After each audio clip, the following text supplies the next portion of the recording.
33, so we have enough people in, and I know people will still keep coming in, but I'm going to start us off with just our normal greetings and announcements. So welcome everyone to our HIV Center Thursday rounds.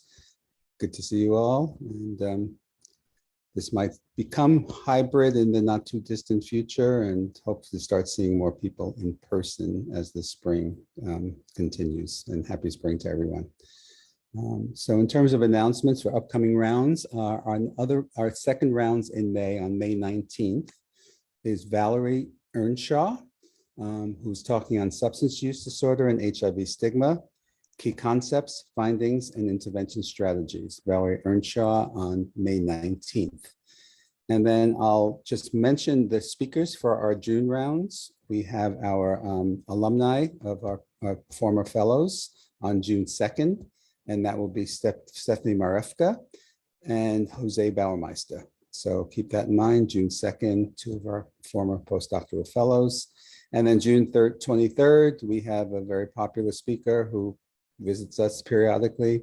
We have Ken Mayer from Boston and Rhode Island on June 23rd.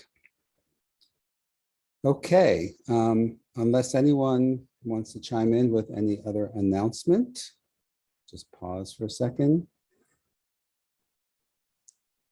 And if not, we have two speakers today, and these are our early stage investigators, and not so, well, yeah, kind of still formally early, but still blossoming and blooming and grow investigators. So we have two today, and I'll introduce them one by one as they speak. So the first up will be Dr. Samantha Stonbraker. Dr. Stonbraker completed her nursing pre-doctoral PhD and postdoctoral informatics fellowship here at Columbia University before she moved to Colorado, where she's now assistant professor at the University of Colorado College of Nursing. She's also working with our colleague, Christine Real, who recently went to Colorado. Samantha's work focuses on developing and evaluating informatics-based interventions to improve health outcomes and reduce health disparities in Spanish-speaking, medically underserved populations locally and globally. She's currently supported by a K99 R00 Career Development Award, another one, and is aiming to assess the efficacy of using a mobile application that contains the HIV-related infographics she developed to enhance clinical communication with Latino persons living with HIV in the Dominican Republic and in the United States. As usual, please keep yourself on mute during the presentations, and following each presentation, we'll have time for some Q&A and discussion, which will be moderated by Stephen Sukumaran. So I'm going to turn the floor over to you, Samantha, and welcome and thank you for being with us today. Thank you so much for having me. I'm really excited to be here. Go ahead and share my screen.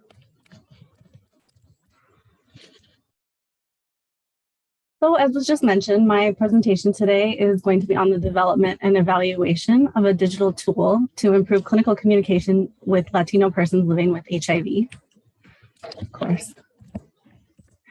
And so today I'll be talking a little bit about the background and rationale for this project, and then I'm going to go through some of the preliminary studies and results of those studies, then discuss the development of the mobile app that I've been working on.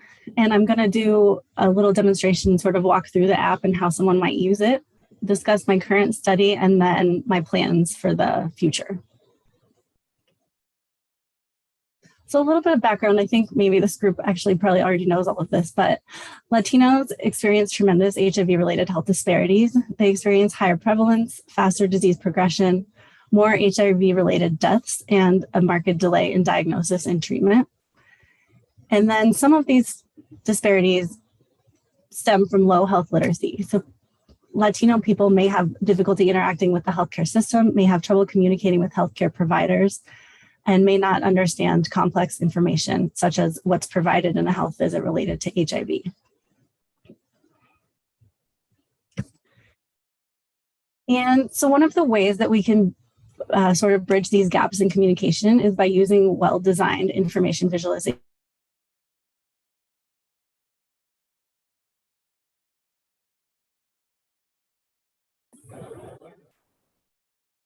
think did I just pop out and pop back in?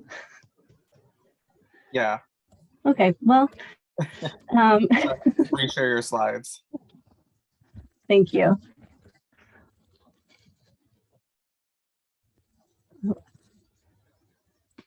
First, I've never actually had all of Zoom close.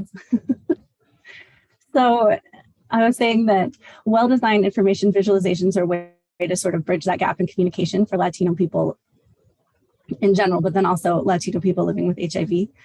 And well-designed information visualizations can improve patient-provider communication by presenting culturally relevant information in visually appealing ways. And then if you wanted to get one step further, we can embed these infographics into digital technologies so that they can be made easily available to providers at the point of care.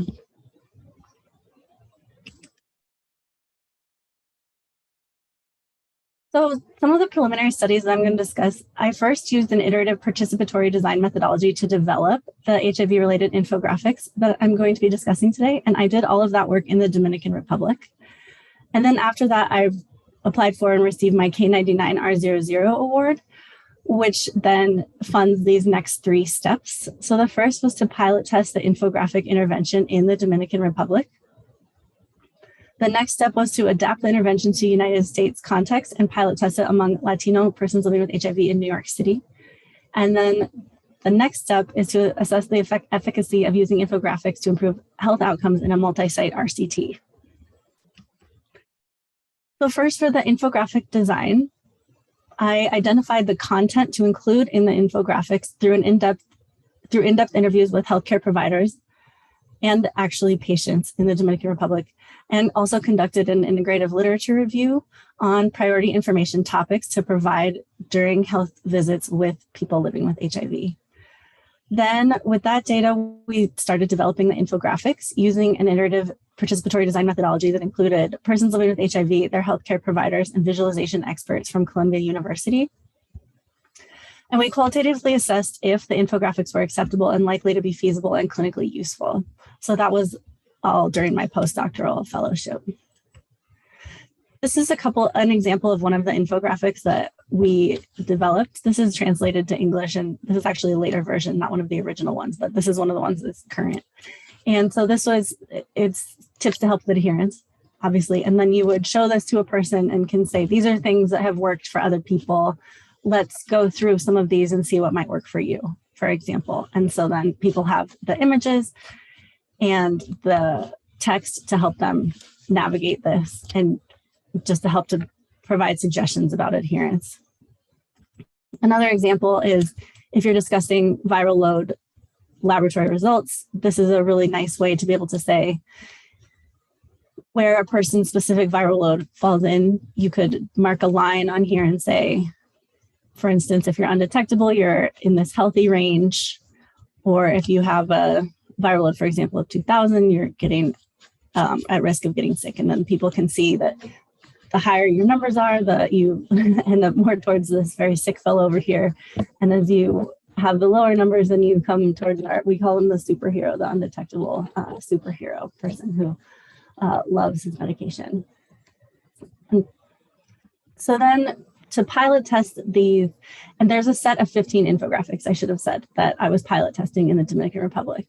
And for that pilot test, we used a pre-test, post-test study design, recruited 50 persons living with HIV, who then received the infographic intervention during study visits at baseline 3 and 6 months.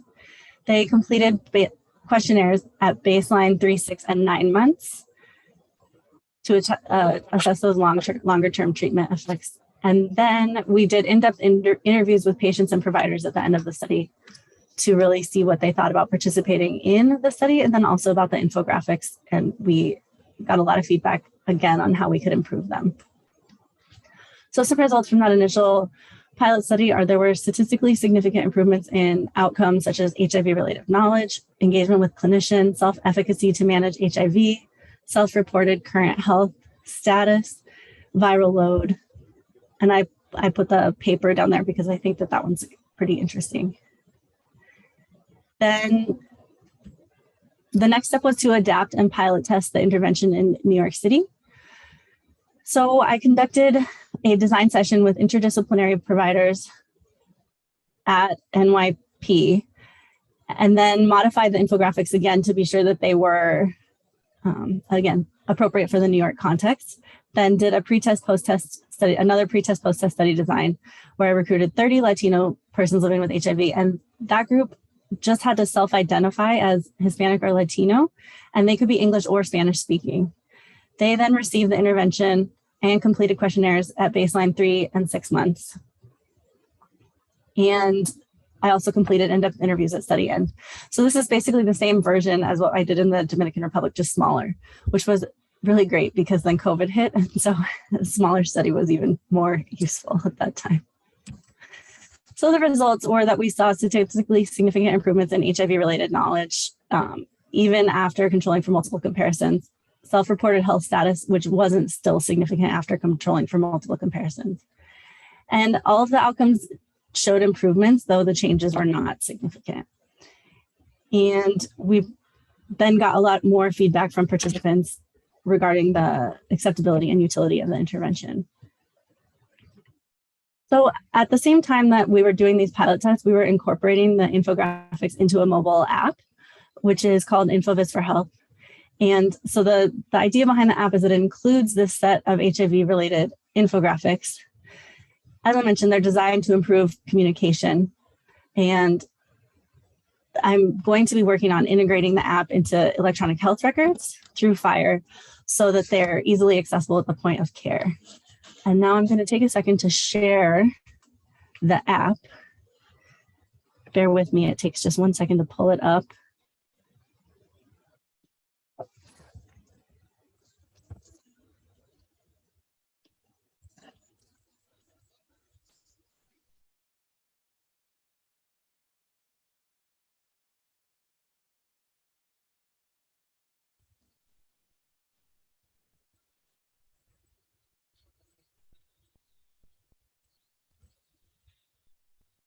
So down here, you can see the InfoVis for Health app. When you pull it up, the first thing is that you can go into the infographic library, but also there's the settings so that if you want, you're able to change the language of the app into English or Spanish. And the app is currently set up for my study that's being run in the United States and in the Dominican Republic. So we have a location function where you would be able to change to the Dominican Republic as they're using slightly different infographics. So if we move forward with the English version, then you would click on the infographic library, and then you go into it and you can see the set of infographics that have been previously tested in the library. And then if you were in a visit with a patient and you were saying, maybe we're going to talk about CD4 cells during this visit, you can select a series, or maybe you'd select these infographics that you'd want to discuss. And you hit next, which is in this upper corner here, next. And it pulls up each infographic. Then you can switch it, the orientation, zoom in and out if needed. You can actually write on the infographics with your finger, or I've been including an Apple Pencil with my iPads for my providers, and you can also then use the pencil to mark up the infographics and scroll through them. Each infographic, even though we're selected in the English version, you can still hit the globe and change the language of the infographic right there at point of care, depending upon what might be the easiest for a person. And then you have this visual that you can use to help explain these concepts that tend to be difficult for folks to understand. Then you can just head back to the infographic library. If you wanted to go to another one, there's many different ways that you can pick these infographics to support communication. I know that we're waiting for the end for questions, but if anybody has anybody about the app while it's pulled up, I can answer a couple of those right now. So if you have a question for Samantha, you could enter it in the chat or use the raise hand feature and I'll unmute you. I can pull it up again at the end. I just thought it might be. Great.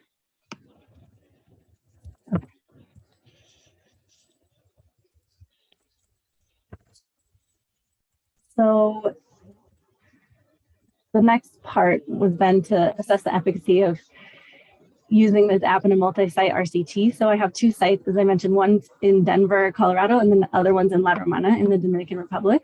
And participants are now randomized to a treatment or control group. The target sample size is 164, which is 82 per site and 42 per group. Recruitment's ongoing. We just need 4 more people in Denver. Please, fingers crossed. We're so close. And the treatment group participants receive health information using infographics and study visit, again, at baseline 3 and 6 months. So some of the next steps are to expand the content of the app. In all of the interviews I've done at the end, providers say, we have all these other concepts that we really want to have visuals for. So can you make more infographics to put in here? Which I think is a great idea. So we're going to be including infographics that provide self-management information for other HIV-associated comorbidities. And one thing I would like to do is use a needs assessment and send that to multiple clinics who are serving Latino people living with HIV so that we can really understand what the best the next set of infographics should be that we put in the app. Then, as I mentioned, I'm also going to enable FHIR capability on the app. So it's able to be integrated with electronic health records so that people don't have to then pull up an iPad or something else to bring, to use the infographics. And that process I'm starting now this summer. And then I'm going to be submitting an R01 application to continue testing this work. And just still expanding to additional clinical sites to see if they find utility in using this app. And so then that's it. And if anybody wants to work with me, please feel free to send me an email or if you have any questions. And so then I think then we're moving into questions. Yeah, thanks so much, Samantha. That was a great presentation. We have a question from Heino Meyer-Ballberg. I'm not sure if you can answer this, perhaps from your experience working at Columbia, but where could we find visualization experts if we needed to? That's a great question. So the School of Nursing actually has a lot of visualization experts. I don't know if anybody's familiar with Suzanne Bakken, but she's the head of a P30 center, and they actually have a Viz studio where visualization experts meet to discuss different projects, to provide feedback that they, so they help you work on different infographics is what I'm trying to say, or visualizations of all points. So there's lots of different ways that you can use visualizations, and that studio provides that. That's also a resource if you were looking for other people. And I think depending upon what type of visualizations you have would depend upon the type of expert that you need. Right. Does that answer your question? Yeah, I think that's helpful. Okay, perfect. A question from Susie Hoffman. Who designed the infographics? So the infographics were designed in an iterative participatory design process with persons living with HIV in the Dominican Republic, the healthcare providers who work with those people in the Dominican Republic, visualization experts, and our study team. Great, thank you. Mm-hmm. Question from Teo Sanford. Can you say something about the differences between the US and DR in terms of infographics? Yes, thank you for that question. It's a really good one. There was, I think on one hand, there was things, I was surprised at how little difference there actually was, which I think is a fascinating, I would have thought that there would have been a lot more difference than there was, but many of the infographics remain the same. One of the big things that we did change was in the United States, we teach U equals U, and that is a concept that just still is not widely used in the Dominican Republic. So that was not in my infographics initially, and that was one of the main changes that I had to make when going to the US. So some of that messaging was a little bit different. Interesting. Bob, you have your hand raised. Do you want to go ahead? Yeah, actually, thank you. Actually, it was raised in response to Heino's question, but I'll just mention pretty quickly. Samantha said, I think the School of Nursing has some good expertise. I'm not sure about, I'm wondering about our bioinformatics department at Columbia, but the other place and the group that some of us worked with on several things like this, doing visual graphics, is the Center for Media Teaching and Learning, which is based on the downtown campus, but they have offices up on our health science medical campus as well. So Center for Media Teaching and Learning at Columbia is really a good resource as well. Thanks. I can just say in addition to that, Sue Bakken is also, she has a joint appointment in the Department of Biomedical Informatics. So she's kind of the one that is the main resource for visualizations there too, to my understanding. Great. Thanks, Bob. A question from Gina Wingood. Any interest in including storytelling or very brief stories in your app? I think that that's a really good idea and something we could definitely explore. I've also been asked about videos and if some kind of a video would be useful in the app. I think right now, we just hadn't included that yet. So right now, the idea is that it would be a database of images, but there's definitely potential to expand it in many different ways. Yes, Samantha, thanks so much for your presentation. Especially with your populations, as you know, storytelling has long been used to enhance many of the outcomes that you're talking about. And I think visualizations plus stories might be a nice combination. And interesting, even if you think of RCTs, you know, comparing visualizations only with visualizations plus stories would be an interesting approach as well. That is, yeah, that's a really good idea. Yeah, I teach a class in data visualization, another one in storytelling. And so thanks so much for your presentation. And I just asked really fast how you might, well, maybe we should take it offline, but just how you'd imagine that looking in the app. Is it like a written story that someone would read or a video of someone telling their story? You know, it could look very different. It could look so many ways, you know. Right. Yeah, and your participant, they would come from your participants. The nice thing would be you'd have more sort of participatory approaches being used in the creation of your app, which would be really exciting as well. Mm-hmm. Yeah, that's a really good idea. Feel free to reach out or. Thank you. And sorry I have to go, but love your presentation. Thanks, Gina. Samantha, I'll get you her email address. Thank you. Any other questions?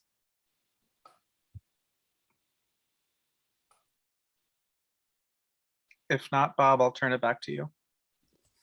Okay, thank you so much, Samantha. That was really interesting. And I hope maybe some people will be following up with you and maybe can foster some collaborations on, I think this is a really important domain of moving forward for a lot of us. So let me move on to introduce our second speaker, who is very familiar with us and a former postdoc fellow, research fellow with us, among other things, although he's not here in his role as an alumni in his fellowship. We're going to bring him back next year to do that. But we have Ofole Mgbako here today. Dr. Ofole Mgbako is now an assistant professor of medicine and population health at NYU Langone Health, section chief of infectious disease at Bellevue Hospital, and clinical pillar lead for the NYU Langone Institute for Excellence in Health Equity. We're impressed, Ofole, that you moved into these leadership roles quickly after your fellowship. Ofole received his medical degree from the Perelman School of Medicine at University of Pennsylvania and completed his internal medicine residency at NYU, where he also served as senior chief resident. Dr. Mgbako recently completed, as I said, a dual fellowship. He did an infectious disease fellowship here at Columbia University in infectious disease, and then also our postdoctoral research fellowship at the HIV Center. His research focuses on biobehavioral interventions and outcomes for racial, gender, and sexual minorities along the HIV care continuum.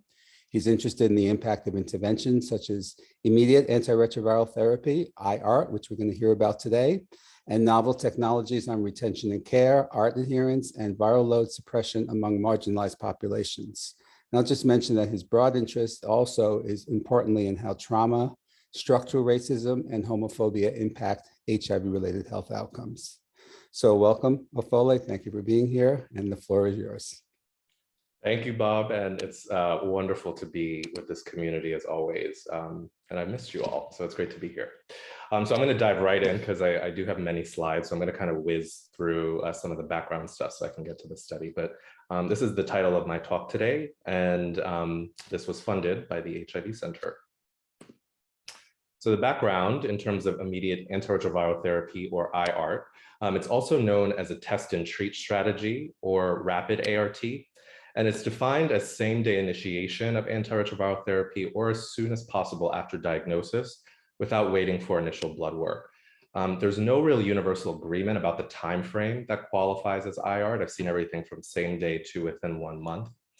And really, there's a lot of robust evidence undergirding this approach. So the START trial is one of those major studies from 2015, which compared an intervention group where essentially they started everybody on antiretroviral therapy after diagnosis, regardless of CD4, versus the usual care or deferred group at that time, which was waiting for the CD4 to drop below 350. And they found a significant effectiveness when it came to serious age-related events or non-age-related events or death from any cause. And then this ACTG study by Zapola's group essentially looked at the same, in an RCT, looked at the same dynamic, except with the early group was within 14 days. And they looked at acute opportunistic infections and once again found lower risk for AIDS progression and death and longer time to AIDS progression and death. So these are just two of a group of studies that really provided the foundation that earlier is better. And then really it's been new effective therapeutics, right? So looking at this timeline, we see how far the science has advanced, in particular with our integrase inhibitors, with tenofovir alafenamide most recently. We now have regimens that are easier to tolerate, that have fewer drug-drug interactions, higher barriers to resistance, and more kind of single tablet regimens. And so another reason for the move towards immediate ART has really been this broken HIV care cascade, right? So the idea that folks are diagnosed with HIV, but then are lost to follow-up before they're actually linked to care, or they're linked to care, but then they're never really initiated on ART, especially kind of in the older approach, because we would kind of do a readiness assessment and evaluate mental health and a whole host of issues. And so you kind of lose them there as well. So IART's really kind of an antidote to that problem, trying to collapse stage 1 and stage 3. And so this was really most prominent in sub-Saharan Africa and different parts of the world where kind of in the mid to late 2000s, they're really trying to roll out antiretroviral therapy on a large scale. So this test and treat strategy, you saw a lot of studies comparing same-day ART, a test and treat approach, to usual care. So this is a randomized trial from Lesotho. This is one from Koenig's group in Haiti. And this is another one that was in Kenya and South Africa. I don't have time to kind of go into the data here, but basically they all showed statistically significant effectiveness when it came to time to linkage to care, time to viral suppression, and then also sustained viral suppression at 1 year. So like some other innovations, folks in the US kind of saw this happening in different parts of the world and said, we should do this here since we have the same kind of issues with our HIV care cascade. So this really started in San Francisco in 2013, where they switched to this rapid ART intervention approach. And so they collapsed what used to be about 4 or 5 different visits, right, where you had diagnosis, and then the first clinic where there was a needs assessment, and then the next where they met the physician or the provider who would do a preparedness assessment, and then another appointment where they would basically start treatment. So they collapsed all of that into one kind of intervention and implementation strategy. And so here, this is from the study they published in 2017, where essentially they compared, I think it was a little bit less than 100 patients. They compared folks in that rapid ART intervention arm to kind of a parallel group that just kind of received universal ART regardless of CD4 count. And then they compared those folks to a historical cohort of CD4 guided ART. And in this rapid group, you can see they reached viral load suppression much quicker than the other groups, with a median time of about 1.8 months versus the universal group, which is about 4.3 months. So after San Francisco, you started to see a wave of different clinics and health systems really try this similar approach. And so we now have US-based observational studies in San Diego and Atlanta and New Orleans, and just published last year was data from our New York City Department of Health sexual health clinics, this Jump Start program that you guys might have heard of, where essentially folks coming in for STI testing would be started on ART immediately. And all of those observational studies showed a significantly reduced time to linkage to care and to viral load suppression. And this really led to a really large regulatory shift in the last 5 years, where IART's now recommended by the Department of Health and Human Services, by the IAS USA, and in our context, most importantly, by New York State in 2018 and the City Department of Health in 2019. But what about health inequities? I think that's always the question that comes up for me whenever there's a new intervention. What about health inequities? So this is from the most recent HIV surveillance report from 2019. And this really kind of characterizes our epidemic here in the US, right? The idea that racial, gender, sexual minorities see really stark health inequities when it comes to HIV incidence. And when we look over a 10-year period, we see those same trends, right? When we kind of dig into the data, that for some groups, in this case, white gay and bisexual men, we have made some progress, but there are some groups like Black and Hispanic gay and bisexual men where we haven't really seen a drop off, or we've even seen an increase on a national scale. And what are the drivers of these inequities? You know, we talk about these so frequently, right? So there are structural and systemic barriers, and all the kind of psychosocial issues that come up for our patients and our study participants.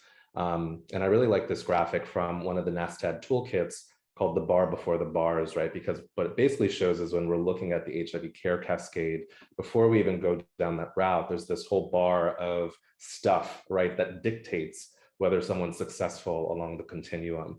And so it's the stuff that we really need to dig into in order to end the epidemic. So I had the opportunity to apply for one of the pilot studies at the HIV Center, and I asked myself, what are some of the research gaps in terms of this IART landscape? So at the time, there were no studies on patient perspectives of and experiences with IART in the US, particularly for our most vulnerable populations. There was no explicit focus in the literature on equity and really preventing the emergence of disparities when it comes to IART uptake and outcomes. There was no robust data when it came to the influence of IART on retention and care and HIV care engagement. There was more data when it came to, you know, initial time to viral load suppression and sustained viral suppression. And then there was really no focus in the RAPID model on some of these psychosocial drivers of stigma and mistrust, which I think are really salient at the time of diagnosis. And yes, there's a mental health needs assessment, right? And how we operationalize that is important, because if it's based on PHQ-2 scores or GAD scores, this can often miss factors like stigma and mistrust. So these were the specific aims of the pilot. First, to understand how patients cope with a new HIV diagnosis after immediate initiation of ART, as well as patient perspectives on the psychosocial costs and benefits of IART in a predominantly Black, Latino, and MSM population. Second, to examine the association between IART, HIV-related stigma in its many forms, medical mistrust, and retention and care among the newly diagnosed. And then aim 3, to explore longitudinal patterns of clinical care engagement, as well as patient perspectives on what care engagement means among this newly diagnosed group. So the conceptual framework for this study was a combination of the social ecological model and the theory of planned behavior. Really wanted to emphasize that IART perspectives on IART, HIV stigma, medical mistrust are all kind of influenced on multiple levels, right? On the policy level, on the community level, organizational, interpersonal, and individual levels. And how those factors interact eventually will lead to behavioral outcomes, and whether someone is taking their medications and coming into clinic and staying in care. And this is from Turan's paper on stigma. I just wanted to show that this is kind of how we thought about HIV stigma on all of its different levels, right? Thinking about structural stigma, intersectional stigma, how that interacts with HIV-related stigma. And we break that down into the different types in terms of enacted, community, anticipated, and internalized, and then how those ultimately influence engagement in HIV-related health. And then medical mistrust, right, also operates on multiple levels, right? There's the medical trust or mistrust in the provider, in the clinic or the hospital or health system setting. And then all the other actors in our healthcare system, right? The pharmaceutical companies, the pharmacy where you go to pick up your meds, the health insurance companies, et cetera. And there are many different retention and care measures. There's kind of like an elusive gold standard, as this paper by Mgbako puts it, but we decided to go with the visit adherence, which is the proportion of kept visits over scheduled visits that were not canceled in advance by the clinic or the patient. And that's helpful because you can look at that for 6 months or 1 year or 2 years, which is helpful. So the local context and setting. So our study took place at CHP, which is HIV clinic at New York Presbyterian, where it serves a predominantly Black and Latino MSM population and basically modeled their IR program after San Francisco. And the context is that the New York State Department of Health created the AIDS Institute, Rapid Access Program in 2018, which essentially disseminates these rapid TX cards that guarantee 30 days of ART for folks who are newly diagnosed and uninsured. And at the same time, the New York City Department of Health provided grant funding to IR programs. So CHP received one of those grants. So in 2018, they were able to offer IR to all newly diagnosed patients with these cards and with this newly created IR navigation team, which included nursing care coordinators and social workers. An IR visit is very intensive. It can take up to 4 hours to complete all of those different assessments and to see all those different providers in one day. And then, with this grant funding, we were able to, gather robust data on these patients. And just to let you know, after IR, patients have a follow-up appointment with a medical provider within 2 to 4 weeks, and then followed by every 1 to 3 months, depending on the progression of their viral load. And this is just a graphic kind of looking at how complex the system is, right? So if CHP is this HIV clinic in the middle here, folks are being diagnosed in the emergency room, in the hospital, and being linked to CHP at other outpatient clinics, at the NYC Department of Health Sexual Health clinics, at school-based clinics, in the prison health system, and people just show up from different cities and states and countries even seeking care. So this is a really kind of complex system which we're talking about when it comes to IR. So the methods, so recruited 30 participants between October and June 2021. And our inclusion criteria was age greater than 18, diagnosed with HIV on or after January 1st, 2018, since that's when we were able to start implementing IR. All participants had to have been offered IR at least. They all had to have been enrolled in CHP for at least 6 months. And then reside in one of the New York City boroughs and had to be English or Spanish speaking. We translated and back translated all of our instruments into Spanish, and participants were recruited for a one-time visit, either in person or virtually due to COVID. And so this was a mixed methods study. So we went with a convergent parallel design where on the quantitative piece, there were electronic medical records where we looked at demographics, clinical characteristics, and HIV outcomes. There's a demographic survey, which we kind of used to match the same questions that were asked on the medical records in order to triangulate our data. And then we gave a HIV stigma survey and the medical mistrust index. And then lastly, we did a qualitative semi-structured in-depth interview. And that interview, the guide was separated into 5 different domains. First, experiences and perspectives, kind of starting from the new diagnosis to when folks actually initiated ART. Another section on HIV care engagement, another on medical trust and mistrust, another on stigma, and then we added a domain on COVID-19 since it was having such an impact on the whole context of the study.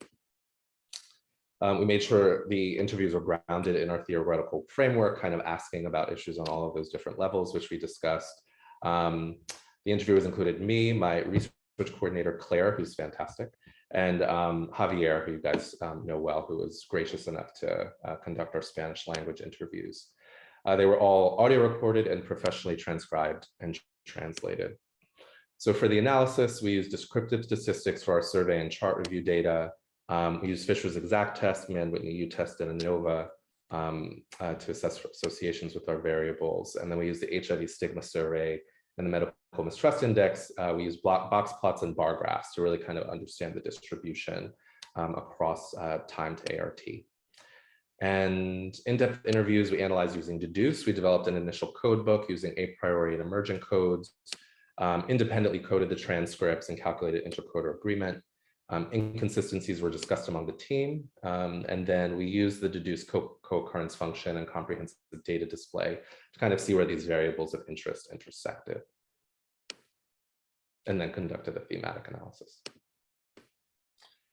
And then, for the purposes of looking at the data, we thought it would be interesting to divide the sample into 3 groups by time to ART initiation. And we really based this on New York State DOH's definition of IR, which is within 3 days of diagnosis. And this is pulled from the policy statement from the website. You probably can't read this. This is minuscule, but essentially what it says is, while same-day initiation may not always be possible, it's ideal for patients to start on treatment within 3 days. And in the outpatient setting, in no instance should treatment initiation take longer than 30 days. So we really wanted to take a look at this based on the policy goals at the state level. And then in terms of triangulating and integrating our data, we triangulated our survey chart review and qualitative data.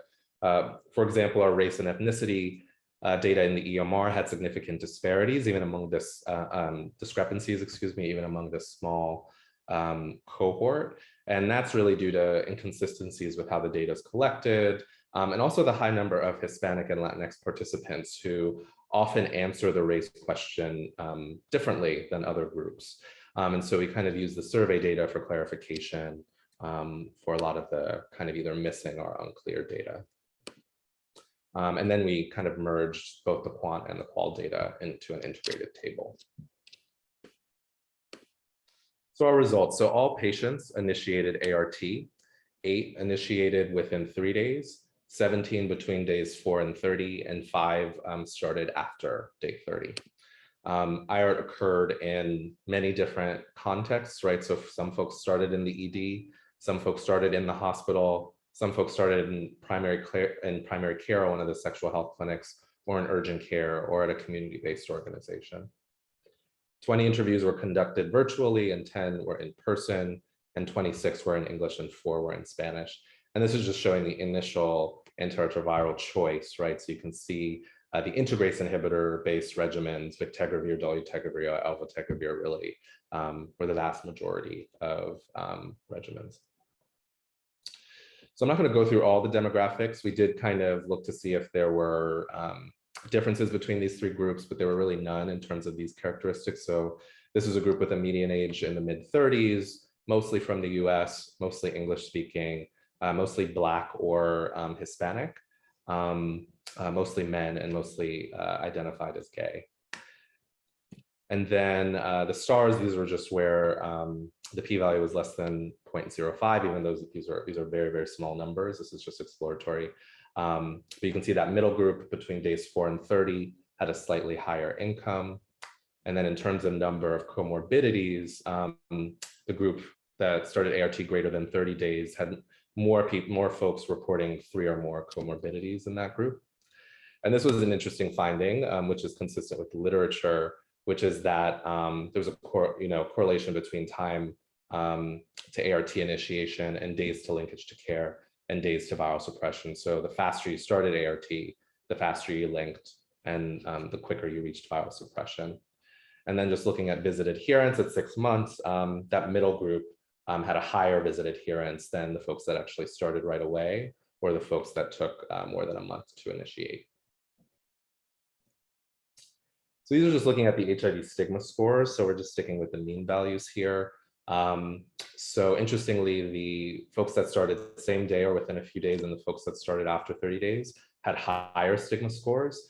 And we really wanted to break this down. So the HIV stigma survey is on a Likert scale from 1 to 4, strongly disagree to strongly agree.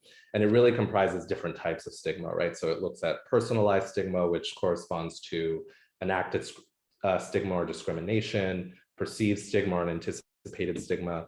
And then you have negative self-image, which corresponds to something like internalized stigma, right? And then disclosure and concern for public attitudes speak for themselves. So we really wanted to look at how it broke down to know what types of stigma were driving those scores. And you can see in the 30 group, this is much more identifying with personalized stigma versus negative self-image in terms of that group that started right away. And it's hard to put these numbers alone in context, so I'm going to come back to these when we get into the qualitative data. And then the medical mistrust index scores, you can see here as you go across the groups in terms of how long it took to start ART, the medical mistrust index scores rise as well. So our qualitative results, so we identified 5 major themes. First, IART as stigma prevention, which is really a play on treatment as prevention, right? So the idea that starting ART right away actually mitigated certain types of stigma for these participants, that it actively alleviated feelings of internalized stigma that people showed up with. But at the same time, it actually exacerbated perceived or anticipated stigma for some folks. And we'll talk about that. And then the last 2 themes, that it really served as a foundation of trust in the provider, which was interesting. And then lastly, it served as motivation for ongoing care engagement. So I'm going to walk you through, these are integrated findings. I'm going to kind of walk you through our integrated table to kind of see how these things come together. So this is that first group that started same day or within a few days. And if you look at the demographics, right, kind of matches the whole cohort, mostly male, gay, Black, and Hispanic. And the theme of the 5 themes that really came up in this group, we kind of looked case by case and pulled out which theme showed up in the majority of cases and kind of most intensely. So the IART as stigma prevention theme did, and just to give you an example of a representative quote, this participant said, "I was eager to take it. My sister died of AIDS, so I know. Tell me what I have to take. When my sister got it, they didn't have the medication. She got HIV that turned to AIDS and she died real fast within 2 years. So when I was diagnosed, it reminded me of my sister. So whatever you're going to give me, give it to me. I was scared to death." Right? And so I think that kind of captures what we mean by IART as stigma prevention, folks kind of coming in with these kind of historical or vicarious experiences where they're thinking about family members or loved ones who really had a difficult time or even passed away with their HIV diagnosis, and really the fear of meeting the same fate, and starting right away being something that could mitigate that. But interestingly, this group still had a high HIV stigma score compared to the others. So going back to the types of stigma, right? It's interesting because you see their personalized stigma score was less than the other groups, but their internalized stigma score was still quite high. So I think that just speaks to, even though IART might have helped mitigate some of these forms of stigma, there are still definitely other forms of stigma that are present. This group had the lowest medical mistrust score, and interestingly also had a lower visit adherence score. For this group, once again, in terms of demographics matching the whole cohort, and the theme that was most represented here was the alleviation of internalized stigma. And this was for the 4 to 30 days group. So the quote here is, "The stigma around HIV has always had a heavy weight for people of color and people that are gay. When I was diagnosed, it was presented as take a pill a day and your life just blossoms. So it removed a lot of stigma. The stigma tells you one thing, but living with it means something completely different.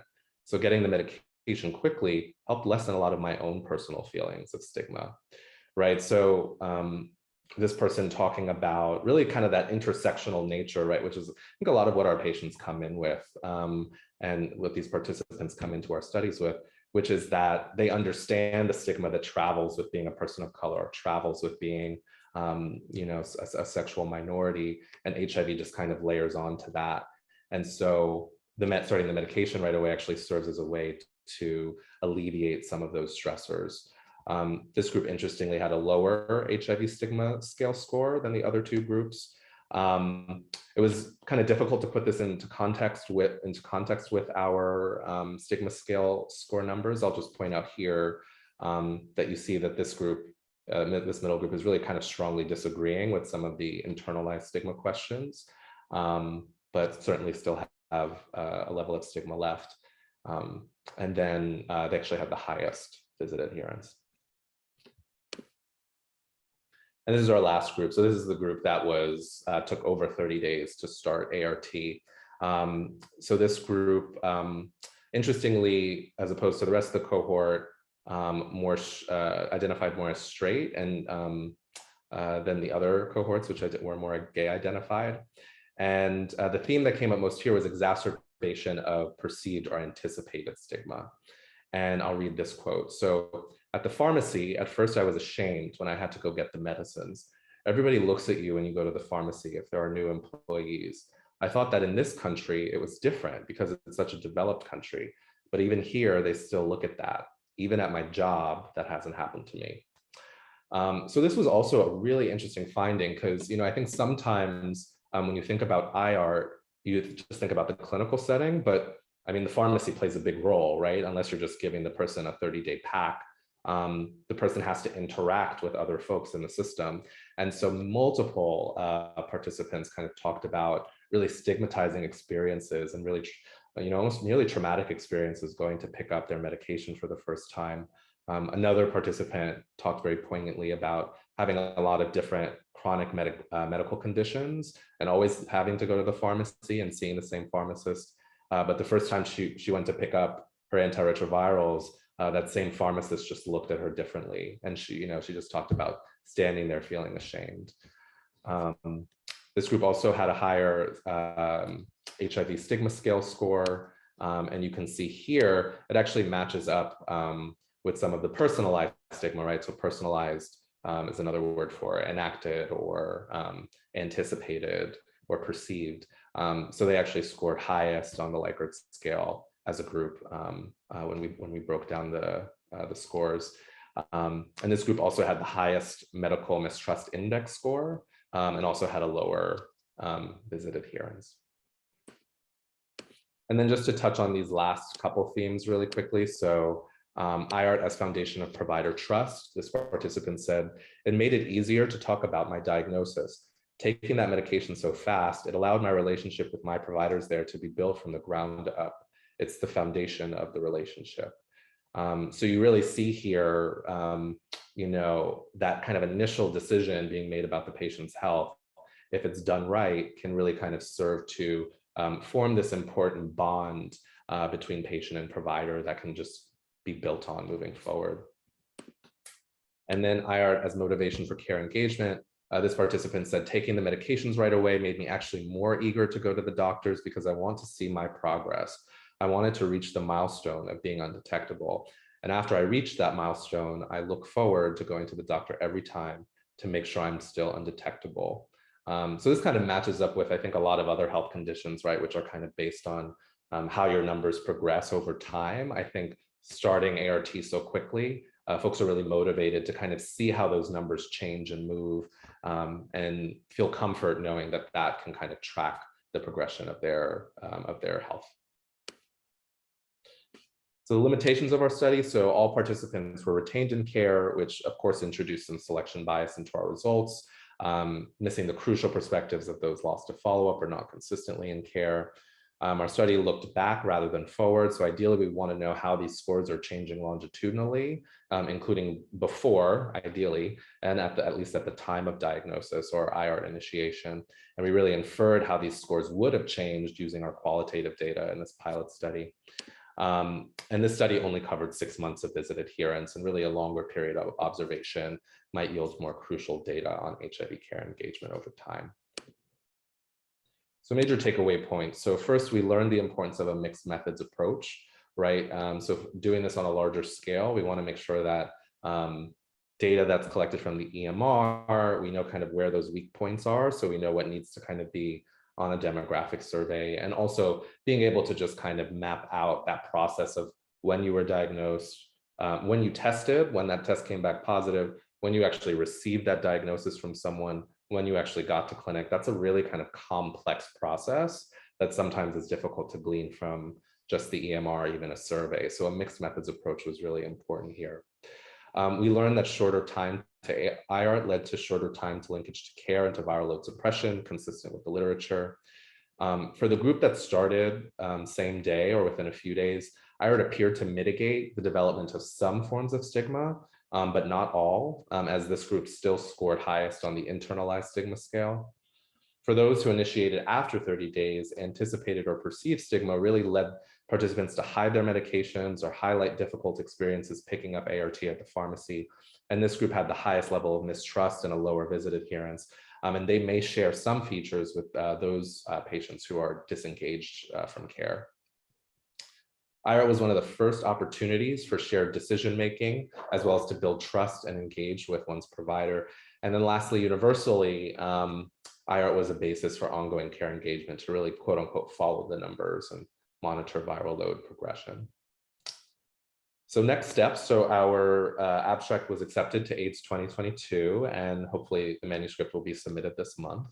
We're looking at submitting 2 more papers from this data set, one a qualitative paper looking at experiences of social isolation during COVID-19 in this group, as well as a 3rd paper looking at viral load trajectories for each IART group as well. So those are in progress. And then we really want to look at HIV care engagement at 1 and 2 years to really assess for those more longitudinal outcomes. And then future studies, we really want to focus on patients who are diagnosed and out of care, right? And what IART looks like for them when they actually come back to the clinic to re-engage. And then also we want to focus future studies on intervention development, right? How can we think about stigma and mistrust at time of diagnosis, at time of IART initiation, and have perhaps stigma interventions, interventions around building trust kind of travel along with IART. Some of our clinical next steps, I find this area really fascinating. So we can think about a pharmacy stigma intervention, right? Thinking about when patients first go to pick up that medication, what we can do to kind of intervene on that process.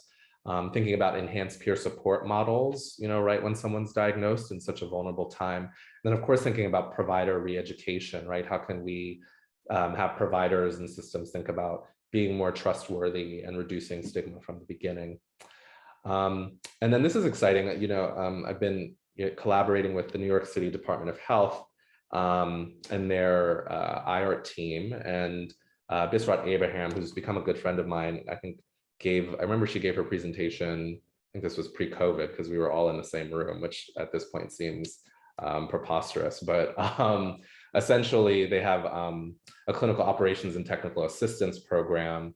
And they have this IART detailing project where they support clinics, both non-clinical and clinical providers. And they really try to help them figure out how to implement IART in the right way.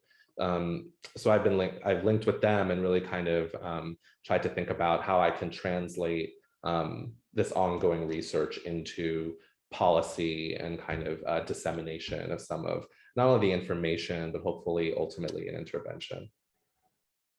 And I just wanted to mention the barriers that they talked about. I thought that was interesting. This is anecdotal, but they were telling me that undocumented patients has been a real barrier when it comes to IART for them, newer prescribers and their feeling of comfort, transgender populations, particularly folks who are on hormone replacement therapy, and then providers having concerns about medication diversion. So almost like trust in the other direction, like providers not really trusting patients when they come in. So that is it. So I have many people to thank. I'll keep this short because it could take a while, but the study was funded by the HIV Center. I would sincerely like to thank my fantastic mentor, Bob Remien, who I always say when people ask me about him as my mentor, it was a match made in heaven. And so this was just such a pleasure to kind of work from the very beginning until this time when we're ready to publish this paper with Bob. My research team, Claire Laughran, Rachel Matthew, Jacob Jagadisa, who's a former fellow, and Javier, who was formerly at the HIV Center. All these folks have been so helpful and wonderful in terms of, us pushing this study forward despite all the challenges of the pandemic and really coming up with a product we're proud of. Folks at the HIV Center, Teo, Susan, Claude, who read many specific aims and We did independent studies about mixed methods and the fellows as well, who we had fun kind of moving through this process. All the clinic providers and staff, these are some of the folks who work specifically in the IR area, particularly the IR navigation team. So they were really helpful in terms of helping me with the data and even reach out to patients for this study. And then folks in the Division of Infectious Diseases at Columbia, Delavet, Susan Olander, Magda, and Pete Gordon, who are just all amazing mentors and have really kind of helped me push this project forward. So I'll stop there and I will take any questions. Thanks so much, Ofole. It's so great to see your findings after following your pilot from the start. So great job. A reminder to everyone, if you have a question for Ofole, you could enter in the chat and I will read it out on your behalf, or you can use the raise hand feature and I will unmute you. So we have a question from Zoe Edelstein. Zoe says, excellent presentation and work. Thank you. Wondering if there were any informative differences based on where the patient was diagnosed or prescribed ART or dispensed ART. Also, did participants speak about any other structural issues that delayed their start? Did those structural issues also relate to stigma or your other measures of interest? Fantastic question. Yeah, so we didn't really look at differences by location where folks started ART, but I'm just thinking back to some of the interviews. Certainly people talked about how uncomfortable they felt at that first clinic or site that they were at where they actually received the diagnosis. And so thinking about how the sites differ in terms of diagnosis, where you actually initiate treatment, and linkage, right, where your actual ongoing care will take place, is actually really, really important. And also an opportunity for intervention, right? Because if folks are saying, I was diagnosed in one of the DOH clinics and it didn't really go well for me, and that's why it took me 2 weeks to actually start on meds, that's important. A lot of people did talk about thinking about some of the structural barriers, right? Like being given information on a sheet of paper about where to follow up and then calling our clinic and not being able to get through, or calling another clinic and not being able to get through.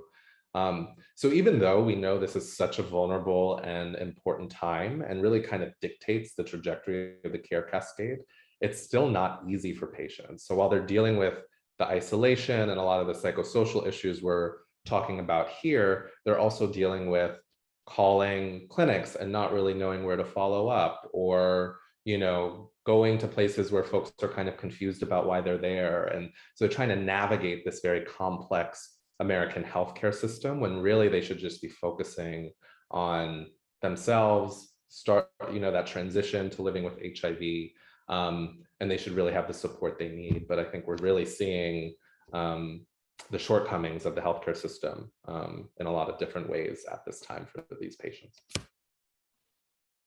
Thanks, Ofole. Zoe, if you have any follow-up, feel free to enter in the chat or I can unmute you. We have a question from Justin Knox. Justin, go ahead. Thanks. Great presentation, Ofole. I have two questions. First one is, all right, how do I take this? So I feel like there's kind of some perception that like getting people to test frequently, is like the gateway to either HIV prevention and care, right? And where like, okay, if you get them tested, like it's pretty easy then to either link to PrEP or link to ART.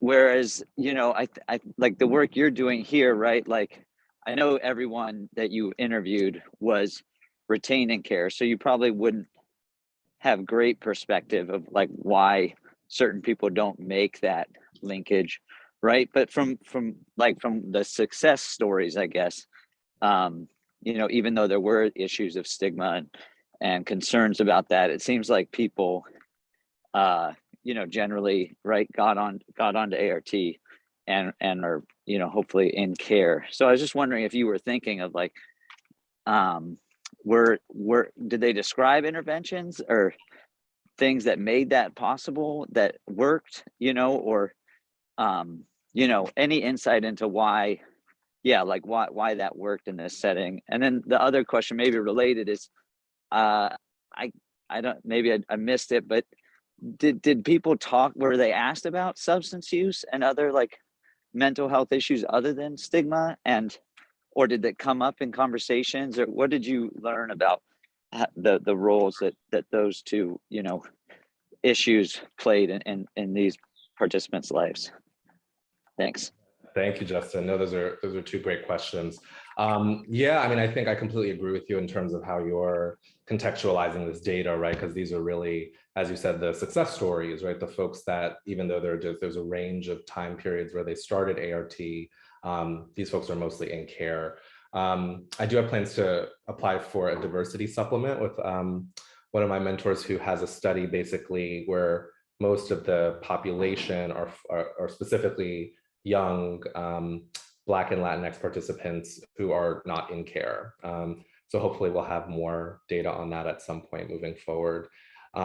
Thinking about kind of what made it successful for those participants, I think a lot of it really were talking about specific kind of individuals who were helpful to them, whether it was a friend who had HIV, who they could like talk to and who could tell them about a positive experience they had, or this clinic's really good. So really like networks. And I think that's why I mentioned enhanced peer support, because I think that could be really good. I think also folks in situations where it was streamlined in terms of linkage and initiation. So I'm thinking of one person who was diagnosed in the hospital when they came in with an acute opportunistic infection, and talked about being seen in their hospital bed by the IART care team, and then literally walked, when they were discharged, walked from the hospital to the clinic, seeing the provider, starting ART, and then having a follow-up appointment, right? So folks where the whole kind of complex follow-up was really kind of streamlined and made easy. That's where you saw like a lot of success.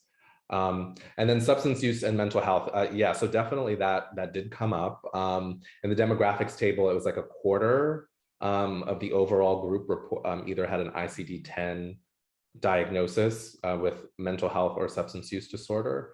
So the folks that did talk about it, it's interesting because I remember one gentleman I interviewed specifically talked about, how that exacerbated their drug use and their isolation. And he ended up, I think, being in the third group that took over 30 days to start. But definitely, I think probably as you would assume, that was a barrier. And I think that interacts with stigma, right? Because I think that stigma really drives either, the person who said, I just drank in my apartment by myself and I didn't talk to anybody and I thought it was over, right? I think that's certainly a driver kind of for the folks who talked about it. Thanks. That's helpful. Thanks, Justin. We have a question from Christina Rodriguez Hart. She asks, does it seem like there is a meaningful difference between getting on ART in under 3 days as opposed to 4 to 30 days? If they are similar, allowing a within 30-day policy might be easier for providers and clients. Hi, Christina. So that's a great question as well. And I think that's something I was thinking through because, kind of looking at some of this exploratory data, right? You see some of the starkest differences between the folks that started right away and the folks that took a while to start, but this kind of mushy middle, right? Where whether it was someone that was at 4 days or 15 days, I think that's okay, right? And so I think when we think about the New York State policy statement, how can we kind of shift that around so that, yes, we're trying for same day, but providers also know that, if you don't get it with it on Friday or Monday, that's okay, as long as you're dealing with all of these kind of critical factors that drive inequities, right? Like as long as that is at the forefront of your mind and you're working on those, then maybe you're right? It's like within 30 days is an easier policy with the caveat of we need to be addressing all of these issues within those 30 days as well.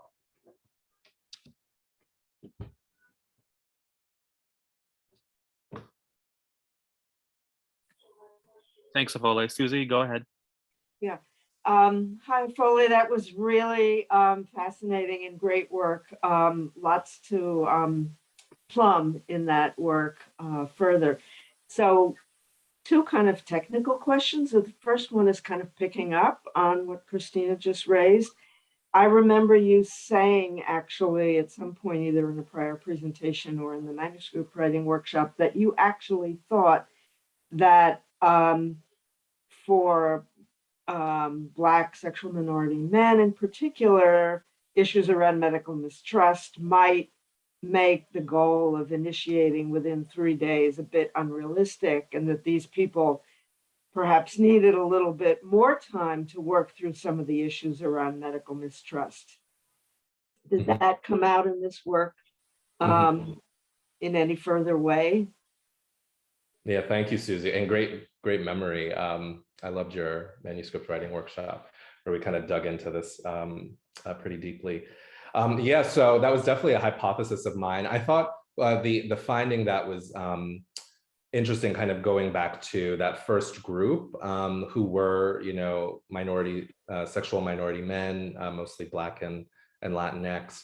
I think, yes, I still think that maybe they would need more time.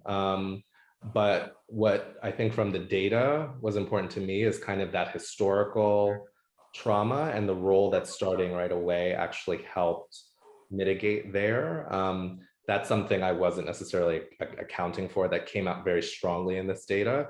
I think, people did talk about just a little bit how things were frantic, right? If you think about a 4-hour visit and meeting multiple people for the first time while you're trying to process your diagnosis, I still think that there's a chance, right, that people can really be, that can be really off-putting. But folks didn't really talk about that in and of itself being a problem, right? Them meeting a lot of people and, it being really intense.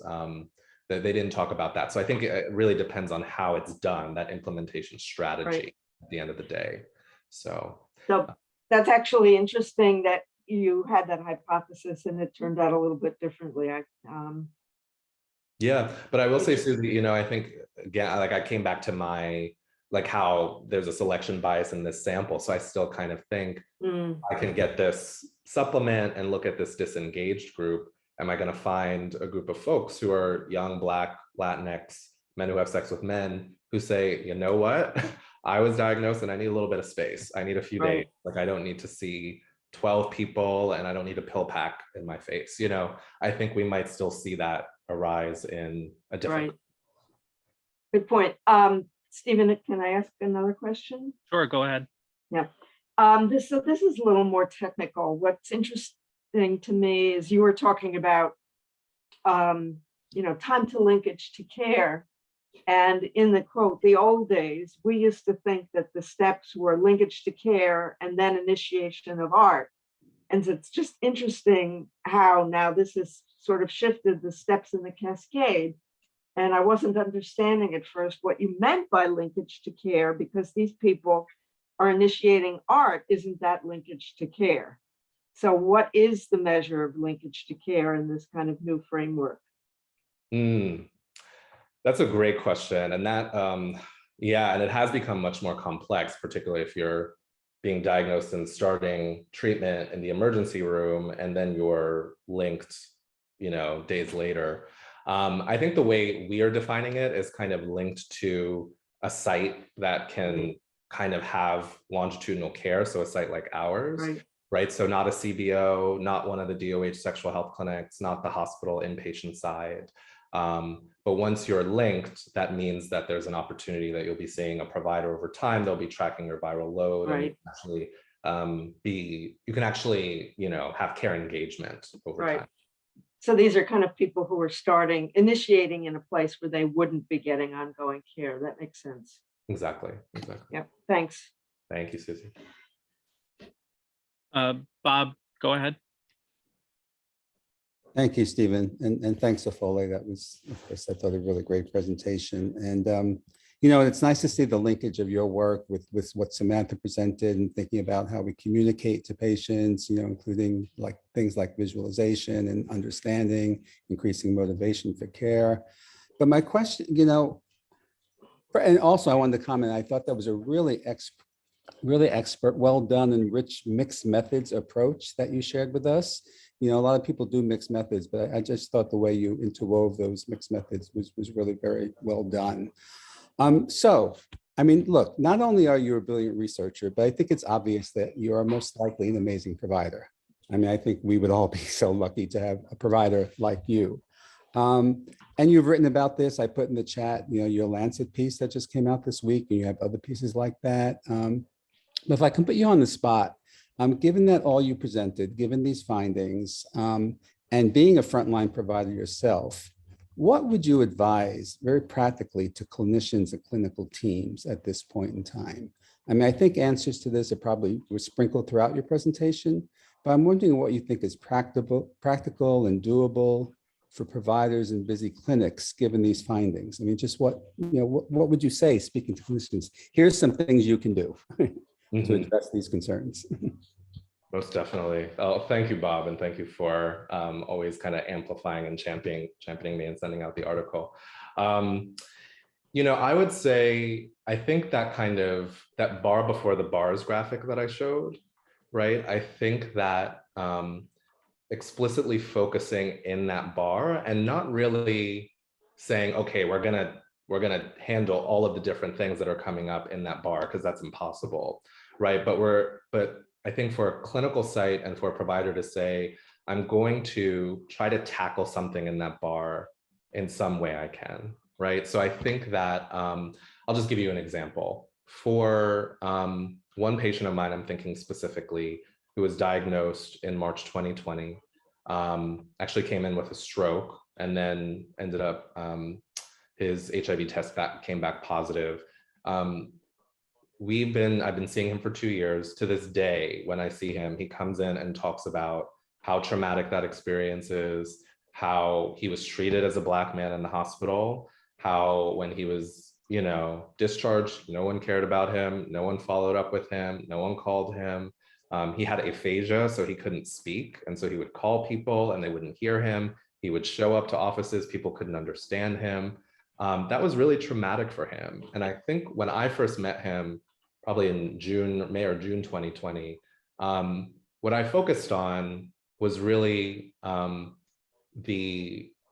trauma and the stigma that he experienced at that moment, right? So I got that story and then I kept coming back to it to reaffirm that that happened to him, that was real, and that I want to be someone that can actually help not only him move past it, but like work on the clinic where I am to make sure that that doesn't happen again. I think that a lot of times brushing off those experiences, or patients feeling like, okay, that happened to me, but that's probably going to happen 10 more times, you know, because this whole thing is effed. If there's any way you can address that while you're checking the viral loads, right? While you're dealing with the, you know, sequelae of a stroke, that's really as important to care, right? And so that's kind of a manifestation of the bar before the bars thing. Because if I didn't pay attention to that, or I kind of brushed it off, he might not have come back to see me, and who knows where he would be, right? Viral load would be up somewhere. He might not have been in physical therapy. So I think that's what I would say, really trying to make it concrete with patient stories and what happens when you kind of focus on one of those. What the psychosocial factor that's important for that patient, right? No, great answer. Thank you. I mean, and it's, you know, maybe it's kind of obvious, but it's, you know, it's being human, right? And I mean, it's so, for patients in a vulnerable place, any patient, you know, and they're feeling vulnerable in front of their provider. And I think just being human, or remembering or connecting to something, their own experience, and it doesn't take a lot, as you just described it. You know, it's not like this really super special skill, but it's just a reminder to providers to make that connection, and that can go a long way. Thanks. Thanks, Bob. We had Ofole some comments, suggestions coming in while you were speaking to Susie. Justin says you should ask those individuals what would work for them if you were not already planning to already. I imagine it's more than one thing. And Zoe, it might be interesting to re-interview patients at a later date to find out their perspective after some time. Maybe this is something that you have already planned. Those are two excellent suggestions.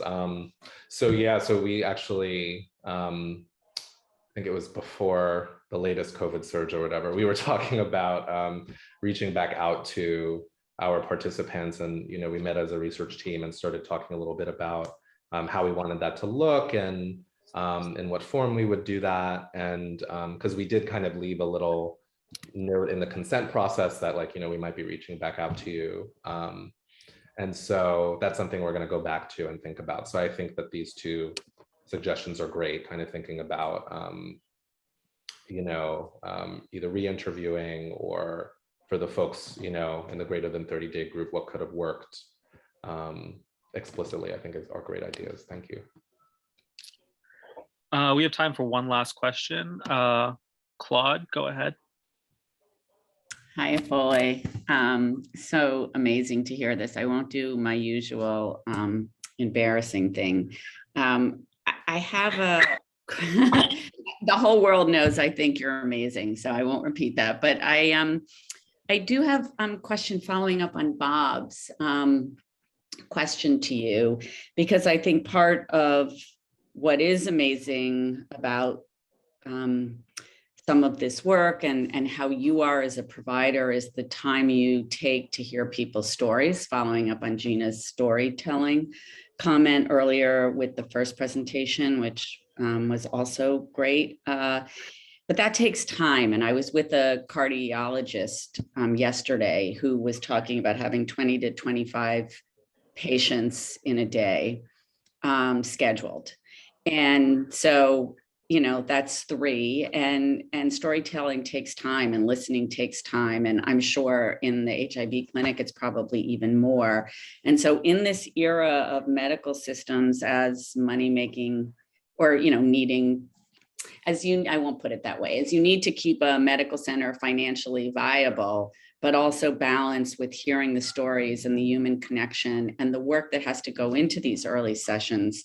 Just your thoughts on that. Yeah, that's a great question, and I think about it a lot. So I think for me, I actually don't think, so I think the context, right, is that there is a crisis in the healthcare workforce when it comes to patient care. And I think that is because exactly what you're saying, in a lot of different kind of specialties or subspecialties, when you think about HIV specifically, the system is asking us to do the impossible. It's asking us to address all of these things. And, I have 30 minutes for a visit. I have 30 minutes for a new patient who I'm meeting for the first time, and can have a packed schedule when I have a clinic day. And so that's impossible. So I think understanding that it's not possible what they're asking me to do, and setting my setting boundaries and kind of trying to dictate as much as I can the rhythm of the day has been my response to that. Now, is that sustainable? No. And does it work in every clinical context? No, right? You need to have nursing and other staff that kind of understand that if a patient comes in and needs almost an hour appointment, that's what's needed, right, in order to do this right. So I think that's one thing. And then, so I think the other thing is the question becomes how can we use where medicine's going, right? It's like this big boulder falling down a hill that it's hard to kind of just stop. How do we kind of use the momentum, whether it's the shift towards telehealth or more physician's assistants and care coordinators and peer supporters and navigators coming into our systems?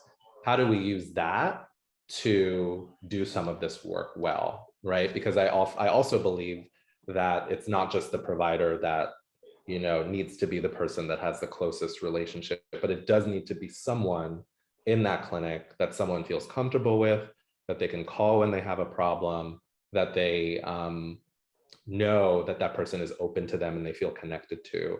And, you know, when I was at CHP, that wasn't me for all of my patients. For some it was, right? And they called and they said, I need to speak with Dr. Mgbako. He's like the one I need to talk to, and they wouldn't talk to anybody else. But for some people, that wasn't me, you know? It was, you know, Audrey, one of our social workers who's been there for a while and is from, you know, and is Dominican and kind of knows her community well. And so some people, some of my patients would be like, I need to talk to Audrey today. And then Audrey would kind of tell me what was the issue, and I would help. So it doesn't always have to be the provider. I think you're working in a system that's impossible. And so creating your own boundaries within that, and then not giving up hope that, you know, we can change the system for the better as well. Thank you. Thank you, Claude. Thanks, Claude, and everyone who participated this morning. Bob, I'll turn it back to you. Okay, thank you, Stephen. Thank you, Ofole. Thank you, Samantha, to just really rich, great presentations. And thank you both for joining us today. So yeah, so we look forward to seeing everyone on May 19th at our next rounds for, again, Valerie Earnshaw, Substance Use Disorder, HIV Stigma, Key Concepts, Findings, and Intervention Strategies. So hope to see you all on May 19th. Take care, everyone. Be well.